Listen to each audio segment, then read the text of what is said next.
These are the opening lines of the poem In the Bleak Midwinter. And they always feel fitting to me during this time of year, in the shadow of the holidays, when the darkness and cold feels extra heavy.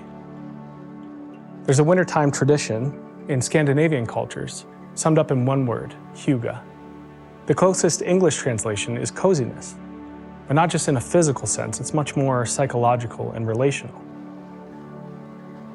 Hygge can be seen in things like families and friends coming together to light candles or gather around fireplaces as an intentional way to combat the long, dark days and nights of winter when sunshine is sparse, if not completely absent. In the midst of the dark seasons, they gather to pursue light together as a way of intentionally caring for one another, actively guarding against isolation and depression. Think about how powerful this communal pursuit and celebration of light in the midst of darkness can be. The word hygge comes from a Danish word that means to give courage, comfort, which sounds very familiar to another idea. One of the oldest Christian traditions, far older than the celebration of Christmas, was a holiday called the Feast of Epiphany that took place on January 6th and commemorated the arrival of the Magi, who followed a light, a star in the night sky that led them to Jesus, this newly born Messiah. Today, Epiphany is a season of the church calendar that runs from January 6th until Ash Wednesday. And the focus of Epiphany is pursuing, reflecting, and celebrating light, specifically Jesus as the light of the world, light that shines in the darkness, light that darkness cannot overcome.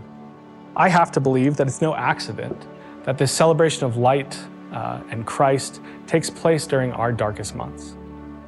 I think Epiphany is meant to be something similar to the Scandinavian tradition, a season of intentionally pursuing and reflecting the light as a way to carry and care for one another.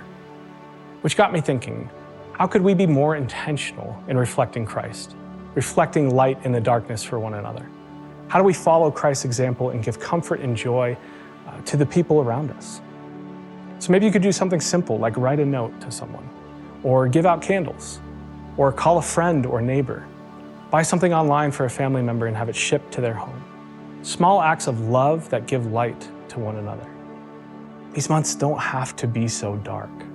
Let's intentionally pursue light together, carrying and caring for one another, extending comfort and joy this winter.